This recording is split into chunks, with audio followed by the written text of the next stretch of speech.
it's just us. Mm-hmm. And now, yes, this boring actually again. Oh my God, it's already 15 times. I'm swear I'm going to change this welcome with this dead body hand, which is so white, no tan.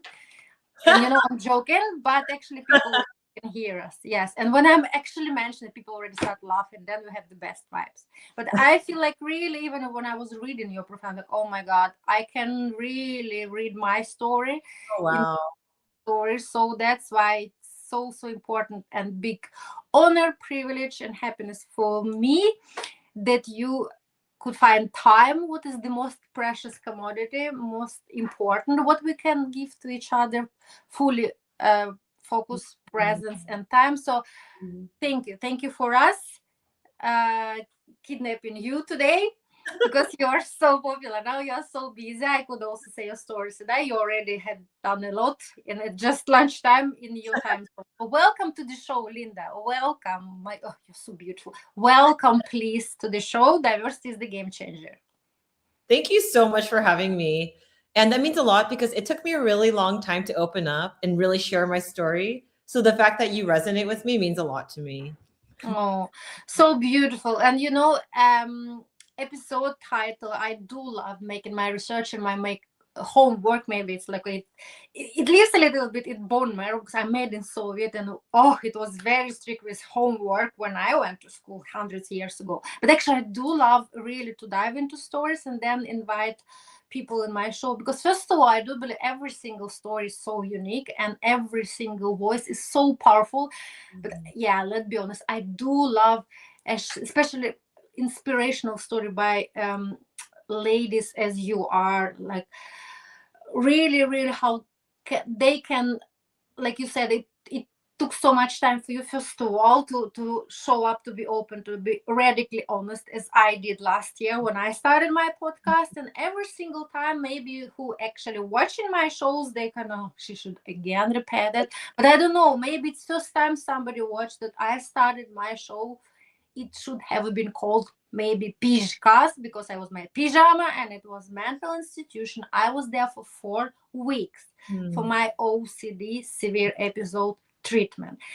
And I know what actually means crying, adversity, having almost no hope and wish to live, a lot of stuff. So I resonate with so much that without rain there is a rainbow. And I know behind every single strong, beautiful, courageous lady as you are, it's really strong story. So thank you so much for, first of all, you being you dare to be yourself and to show the world that you actually made the choice, conscious choice, to be open and to be now a role model, because you're impacting so many lives. And you see how actually inspirational your story can resonate now that actually we are sitting, I'm here now in Norway and it's really cold. And very first second I saw you and you were smiling, like, oh, my heart started Aw. beating. Okay, the title of our podcast today, Every Single Risk Became One of the Best Decisions of My Life. And who was saying that? My beautiful Linda. This will be our title, right? And now let me introduce you. In this powerful episode of Diversity is the Game Changer, we explore what it truly means to break free from inherited limitations and design a life rooted in authentic choice, inclusive thinking, and inner freedom. So, our guest, Linda Kim, is a living example of how diversity of thoughts, lived experience, and neurodiversity, we are going to talk about that a little bit. Leadership can transform not only careers but entire lives. Linda is an entrepreneur, interior designer, coach who courageously left the traditional tech from 9 to 5 while navigating a divorce and refusing to settle for less than a life aligned with her values. Through resilience, self trust, and unconventional thinking, she built a multi six figure passive income business, scaling high performing Airbnbs nationwide. As the founder of BNB Mastery Society, Linda now coaches entrepreneurs to create their incomes through Airbnb and passive income strategies while prioritizing time to freedom, financial independence, and mental well being. So today, Linda speaks on stages, podcasts across the country, and not just countries, across the oceans, inspiring others to build businesses, not just businesses, but also life, totally different life when they can really trust their intuition, how you have brilliantly did.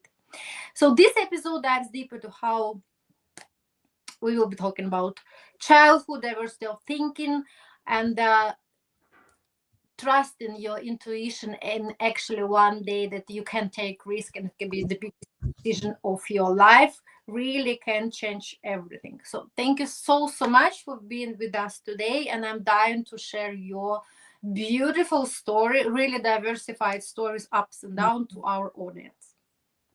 Did you like your intro? Was it you? Could you actually be famous with that girl? I love it. That's perfect. Okay, thank you so much. And let's start actually before everything that, and I know I did love so much the idea that you actually decided to make your first video journal while you were at this parking lot, and you will be sharing your story. But before all that, also, I do believe very strongly that all of us, we are actually from our childhood, and actually our roots have a lot of impact on our life, and of course our values and mindset, and we have quite a lot of childhood DNA which is still involved in every decision in how we live, how we breathe, how we lead, right? So can you please tell us about your childhood and how your childhood shaped your beliefs actually, and maybe it was one special game-changing episode, or maybe some people, or just up to you. What do you believe about importance actually of childhood on our adulthood mindset? Yeah, and I completely agree with you. Everything that you learn as a child goes with you through adulthood. Yeah, so it's interesting because when I grew up, my parents were in a 9 to 5 for like 30 years, their whole career. So I didn't get a lot of growth mindset. They weren't really, they were doing the same thing over and over. So I was doing that for a long time. And so I also was very shy and I was quiet. I didn't really speak up a lot. So I think I always looked up to people that were very talkative and outgoing. And I felt like, oh, I wish I could be like them. So me even speaking on stage is a huge deal because I never thought I would do that because I was such a quiet kid. I think I didn't talk a lot to my parents either because I felt like I didn't want to get in trouble. So I didn't, yeah. So I was very quiet. I was shy. I didn't take a lot of risk. My parents didn't take risks. And, I did a traditional, went to, college. I got the job in tech. And so I just did the same thing that they were doing. Yeah.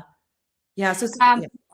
Yeah. Oh no, it was not. It was not Oh, my no. Yeah. So that's pretty much it. And then I just, I got married. And then even though I felt like that wasn't the right person for me, I just kind of made it work.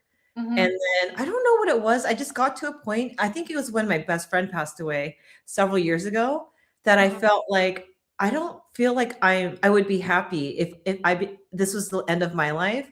I wouldn't feel like I did everything that I wanted to do. And I knew I was settling for years. I just couldn't snap out of it. Oh, Yeah. wow. Okay.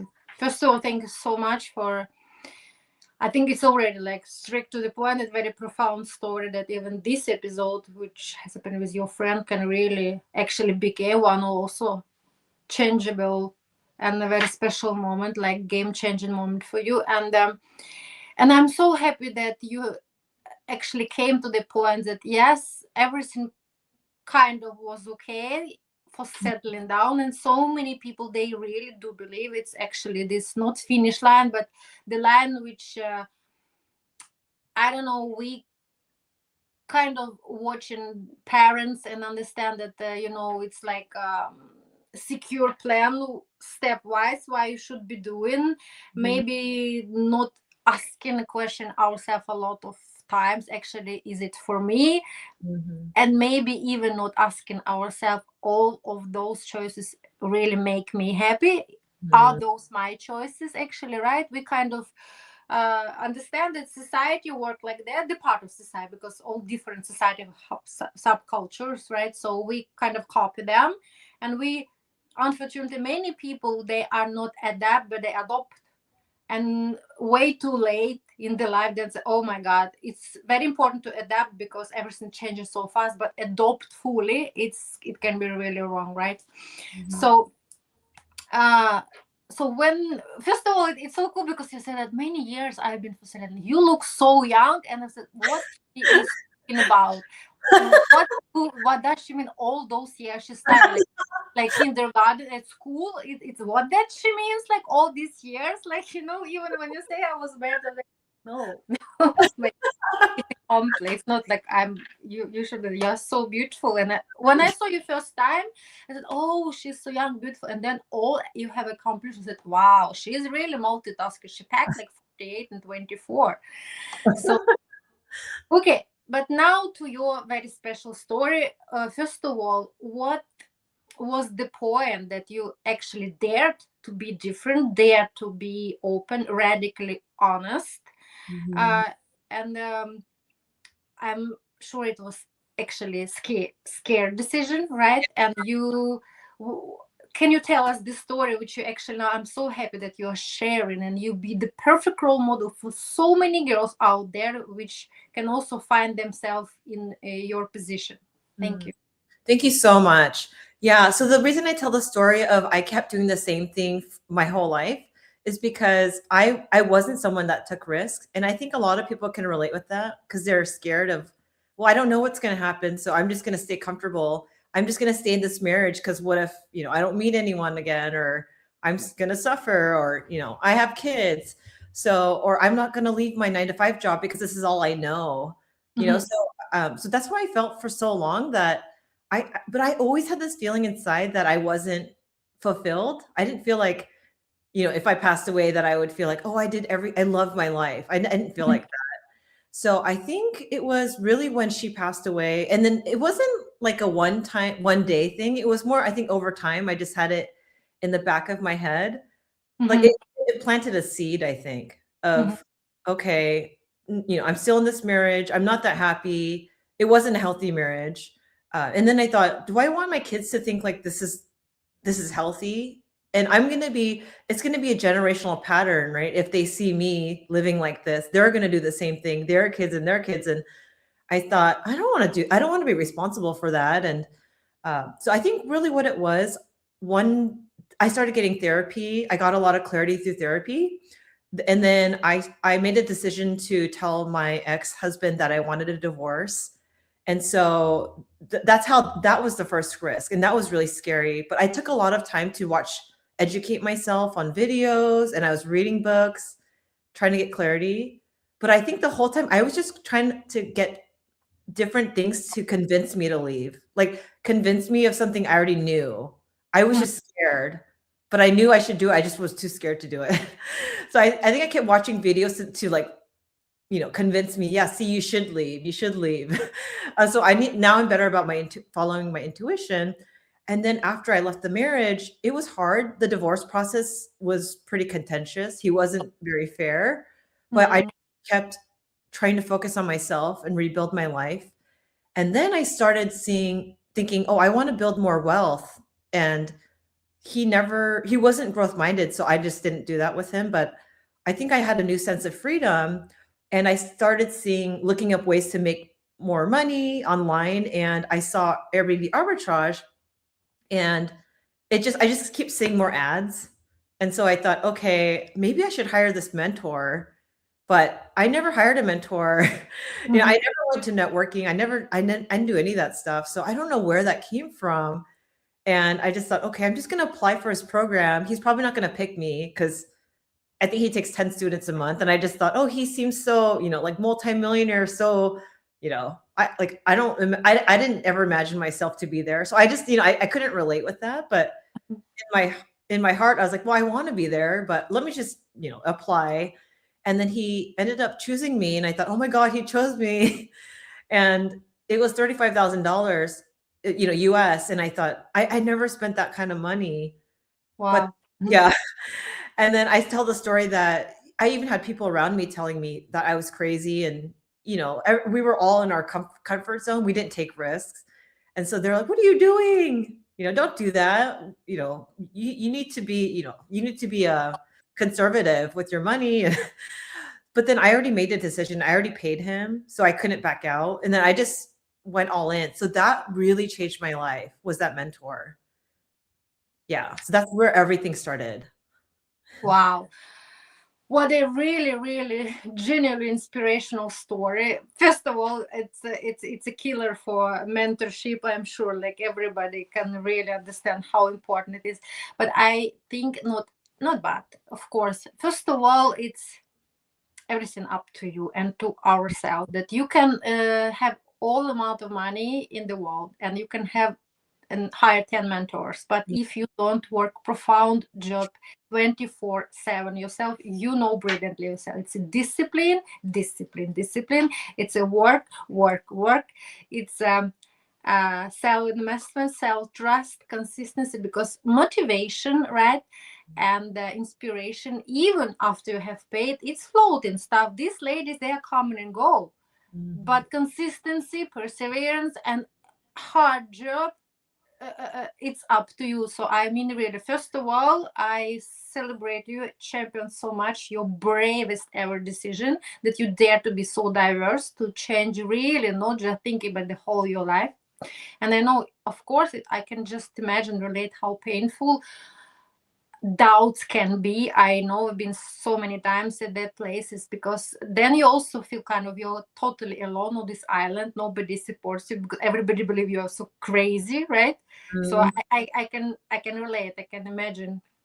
But then it's so important, like, really to be at this safe, a very good place to trust yourself and to self-manage and to self-trust, and actually already hear your voice inside, which you've been doing, like, also I understand small steps, right? First you apply to therapy, so important. Thank you so much for your sharing, because basically my show also about that it's not weakness, it's a strength, and it's actually responsibility. It's so nice to make this conscious choice to apply for therapy. There is no something to be ashamed for, that we all need help. It's okay to not be okay. It's not okay to sit and actually not doing something with that. But when you want to do something with that, you need help, right? You need mentorship, you need therapy, you need role models, you need all these people who has already been through this, right? So I'm so happy you've done that, and then actually you really took all this risk and you trust your intuition. I want to cite you here. You said each step was a huge risk I was scared of for years, risk some people tried to talk me out of, and every single one became one of the best decisions of my life. That's why we have this title. That's when I learned to welcome risk, because of the rewards, right? And, about mentorship, and actually now you're a mentor, you have also mentees, I'm sure. And what's actually your advice is, I know it's very relatable and context wise, right, to which part of life your mentees are going through a lot of stuff, but if like foundational advice of from your experience, what kind of like approach or advices you are giving to your mentees now? Yeah, I love that. And it's pretty crazy that it came full circle, because when I started Airbnb, I never thought I would be a mentor. I just did it because I thought I would make passive income. So yeah, it's really been amazing to help people and just see them changing their lives. And so one of the things I do teach is to take risk. There's obviously no reward without risk. And I also teach to not let fear take over your decisions, or, to let fear dictate, your behavior, basically. Because I did that for so many years. I was scared to leave my marriage, my job.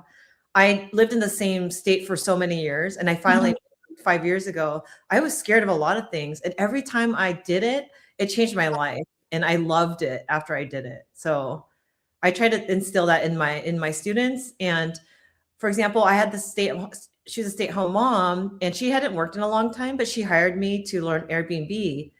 And I think in the beginning she was, people if you kept trying to pitch to the landlord and they keep saying no, they feel discouraged. Like, oh, I don't think I'll ever get one. You kind of start thinking, doubting yourself. But I'll tell them to go read certain books like Grant Cardone, 10X, and you know, then you just have to keep going. Just use fear or rejection as fuel. It's just going to bring you something better. And Yes, absolutely. That's why my next question was, yes, exactly about books, which actually help you out. And do you have any mentors now, or okay, we I think people who actually learn and evolve every single day. You always, it can be your, I don't know, actually the stuff which you're choosing to put in your brain every single day. It's also mentorship. But do you have now any special mentors or yeah, how? so when I hired the first mentor, when I invested a lot, he was the first one. And then I ended up hiring a business coach after. I hired another mentor. I think I hired 3 after that. So I've invested almost 6 figures in coaching. And right now I don't have one like currently right now, but I do read a lot of books and podcasts and Yeah. I listen. Yeah. Can you advise? Is it possible to get their names, or it's confidential? It's up. Yeah. So I heard Joel Brown after him, like a business coach. I really liked him. He worked with me just more like business and personal coaching about psychology and how that works. And then I also worked with Christopher Kai for a little bit. And then Peter Voog. I don't know if these people are familiar, but yeah, he was more of a mindset coach. Mindset success, yeah. Oh, brilliantly, because I'm also in every relationship we are both students and teachers, right? So I also mentor, and I have some mentees. And last week I've been participating on Mentors Talk Show, and that's why they ask me the same questions, and I'm always happy to help who like are inspiring me.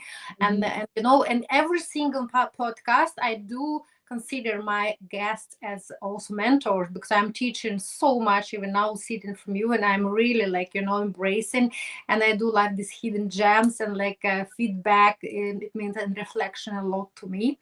So thank you so much. Now I would like again to cite you a little bit, and I think it's also important actually, because to be diverse, to dare to be diverse, to change everything, I think also it should be based on your trust and intuition. Then first of all, like you said, mindset so important. You have to establish very reliable relationship with yourself, because some people, they do believe that opinions around, it means a lot, of course, mentorship, but at the end of the day, just inside you, your soul, your gut, your voice actually talking to you, right? And to be able to have capability to listen to that voice and to be aligned with that, it takes a lot of courage, it takes a lot of self-trust, and we all have issues with that. So I like amazing what you wrote. I didn't know where I was going, but I trusted that I was making the right decision. And now I can see, of course, you did. I'm grateful I documented it, because I really mean about this special place in the parking lot you can share with our audience, because I look back and realize just how far I've come and what I'm capable of when I trust the universe and my intuition. So people often see the results, but not the journey. We have thought about that, right? The late nights, doubt, fear, tears, the moments of pushing through with no guarantee. The same. Please, can you tell a little bit more about your story, to add a couple of words? Actually, for me, the most important, I do hope that a lot of youngsters can listen us, and then they are still, with these open eyes, with a lot of noise from outside, how actually they can choose to trust themselves, and maybe they can spare so many years of settling down and immediately go and take risk and actually choose their decision. Yeah, I love that, because I do feel like that. I don't want to say it was a waste, but it obviously it feels like it, because it was so many years I was living the same life over and over. But obviously I want to encourage people to really follow through with their intuition and follow what you feel like would be your dream life, because I think a lot of us think that we're not worthy of that. I dealt with a lot of self-worth stuff growing up, because I went through my parents' divorce and all this other stuff. But I think really knowing that you deserve the best life possible, you are capable of achieving it. I think we have a lot of doubts of, I don't think I'm smart enough, or I don't think I, am pretty enough, or I don't have money to do that. But we all create those excuses in our own head, is what I realized, because I'm the same person. I'm the same body that I was, like 10 years ago, living a different life. So it's really all in your mind. You're creating these thoughts. So yeah, back to when I was sitting in the parking lot, I never recorded a video of myself talking. But I don't know why in that moment I told my ex-husband I wanted a divorce the day after Christmas, and I left the house because, obviously, we had the talk, and then I just pulled over in the parking lot, and I was just like, I was processing what happened. Mm-hmm. So I just happened to sit there and then start recording, like kind of like a video journal. I recorded myself. And so I don't know where that came from, because now I do it regularly just for myself. It's like for myself, like therapy, just getting my thoughts out. But I think that's when I said to myself, I just, told him I wanted a divorce, and I don't know what's gonna happen. I felt very numb. But yeah, from there, it just, everything just little by little, every day got a little easier. And I just started taking a little bit more risk. Like, like I told you that I took the risk with the mentorship, and then I took a risk speaking on stage because I was scared to speak on stage. That's why I did it, because I was scared. So I think the more you take risks, the more you want to welcome risk and do things that are scary, because you realize how much it helps you grow. Yeah, beautiful, beautiful. Thank you so much. I'm sure that it can be really inspirational note for many people, and especially ladies, because we're kind of still projecting ourselves that we should be dependable. It's so scary to be alone. It's a lot of stigma, prejudice still that, especially in some cultures, right?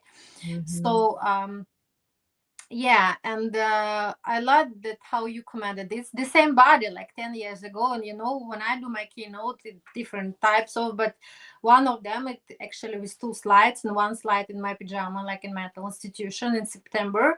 And just 6 months later, I'm like presenting very special designer, now a good friend of mine, on red carpet on Cannes Festival, right? It's the same, and I'm sure this is the same person. And it's just 6 months between. That's it, right? So I really can show, like you and me, that it's about our thoughts. It's about investment in yourself. It's about self-trust, self-managing. And when people ask me, okay, but self-trust, of course it's work. But if you start, like you said, just little by little, small steps, even if you say, okay, one small decision you make, like almost agreement or psychological contract with yourself. Every single day I'm going to watch, I don't know, sunrise for 10 days, even it's just 3 minutes, right? But if you do that, actually you already train your self-trust muscle, and then you understand it doesn't matter what can happen outside. Actually you still can actually really have reliable relationship with yourself. This is actually most important, because you can never be now sure what's going on, especially now in our crazy world. You never know to what kind of world you'll be awakened for. Like so thank you so much for your story. And again, I would like to say a little bit, and it's your encouragement to so many people. So if you are in a season of challenge or contemplation, know this: clarity rarely comes first. Yes, you have truth so much, like you, right? Like me. Trust your intuition. Making the hard decision, leaving something behind may feel terrifying, but actually this is the freedom after, right? Freedom I put. This is my last one. Yes, because it's often the very thing that leads you closer to a life that's greater and aligned to everything you deserve. Because the end is just the beginning of something better. This is so true, right? I actually love your stuff. Yes. Amazing. Now I would like to ask you a little bit about special type of diversity. It's actually a new emerging domain of diversity, not new in the terms of existence. It's neurodiversity, so cognitive diversity. But I'm happy that we are actually more and more open and honest to talk about. And again, not everywhere, not in all cultures. Still, it's still in Soviet, ex-Soviet, and Ukraine. Like it's more and more actually understanding towards this way, but still it's stigma, it's taboo, it's prejudice, it's like you're crazy, a lot of, you know what I mean. But that's why actually I decided to open my show when I was in during this very special period, and now every day I'm talking so boldly and radically honestly and raising awareness about mental health. I think it's so important, especially now in this world with so many challenges like political, economical, ecological, right? So, Yeah. and some people, they have ADHD, dyslexia, dyspraxia, OCD, and I do advocate our brain just unique, different, and perceive information different. That's it. It can be our superpowers. What Mm-hmm. do you think about neurodivergent people? It's actually people with, I call it mental uniqueness. I don't call it disabilities. Mm-hmm. Yeah. What was the question? The question is actually, what do you think about our society, how we can make it more understandable, and how we can create more inclusive communities, inclusive society for people like me and people with, I don't call it disabilities, but mental uniqueness. Thank you. Yeah, I feel like it's awareness. And also because social media obviously has its negative parts, but also I feel like it's such a good platform to spread awareness about things Mhm. like that we wouldn't really see like 20 years ago. There wasn't really much social media. So I think it's really just utilizing that and showing the unique, benefits of that. And I also really advocate for mental health too, like you. I was just in my therapy session right before this, and I'm still doing it because it's not like anything's really wrong, but I think a lot of times we don't really. It's like getting an oil change on your car. You're doing it before something bad happens. You're not going in when the car breaks down. So I feel like, just taking care of your mental health is so huge, and yeah. Amazing, amazing. I'm still also doing that, and I think it's Mhm. so important actually why we care about our bodies. We really Mhm. know we have, but we it's outrageous, but the brain is even part of our body's organ, most True. difficult one, That's most so true. Yeah. studied ones, even physically, right? And why then all of a sudden to care so much about our brain? We are thinking about heart, about like blood pressure, everything. We do hair, like skin, everything, nerve system, but brain, come on, then That's it's so time. true. Yeah, then Yeah. I'm so happy that also you are talking that even before, because I had mine yesterday. Mm. Uh, I had special now also techniques which I'm kind of training my brain to Mhm. proceed with intrusive thoughts, because when you have OCD, it's two types actually. You can have some intrusive actions or rituals. I don't have that, but I have more mental. Like my brain can really like hang on the same type. Mhm. Um, thoughts, that's why they call intrusive, and actually as more as you push them, they're coming more like after and they're so intense. But it's like you say, it's actually exposing therapy. You should go towards your fear. That's You should Mm. escape them, but you should go, and it's, yeah. And I'm so happy now I'm in Norway. It's actually a lot of awareness, and even at school from young age, I do believe it's so important for school system as well, right? Yeah, How I agree. Yeah, it's interesting. They don't really teach mental health and like money, finances, not in the US at least. They don't Mhm. they don't teach that in school. So, No, no, yeah. no, Yeah. no. You make such a good point though that we put so much attention on how we look on the outside and but then we don't really put as much into what we're thinking and how we're thinking and Mm. yeah.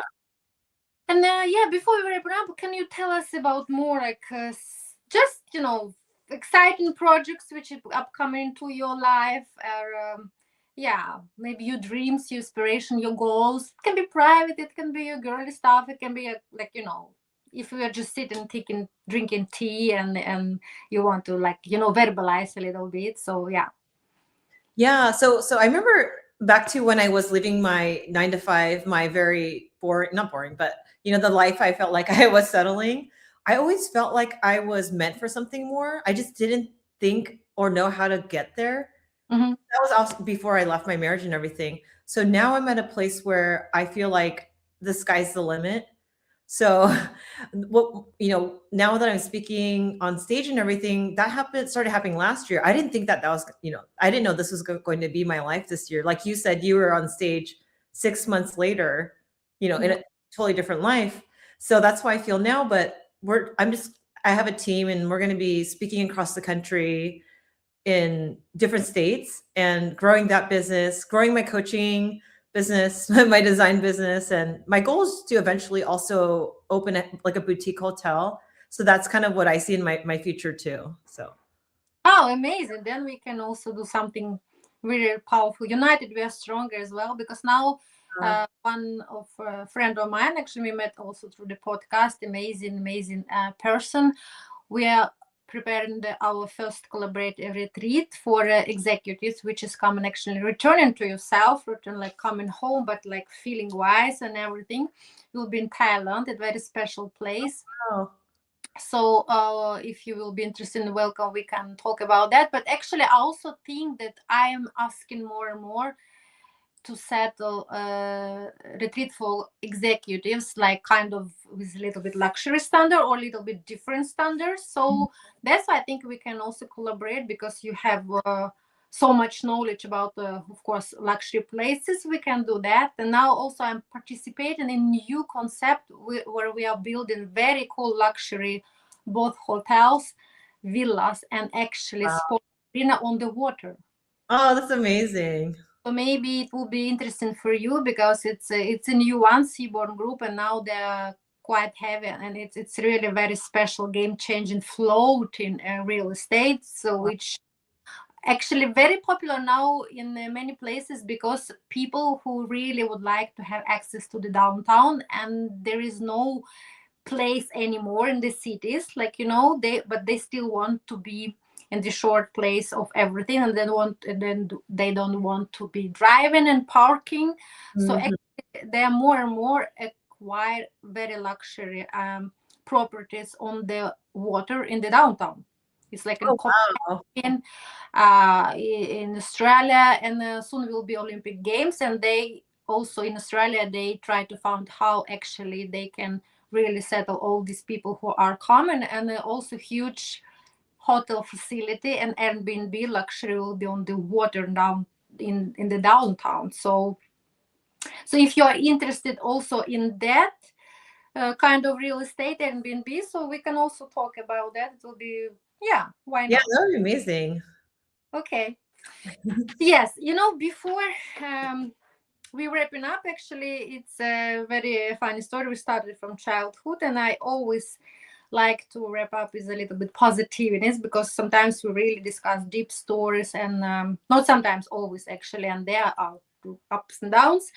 So, but I still believe that to finish with the positive note, it's so important. That's why at this moment I always joking that now it's the time to invite my vice president. People like, oh wow, one more person, you never mentioned that. And then I pull out this beautiful lady. You see what?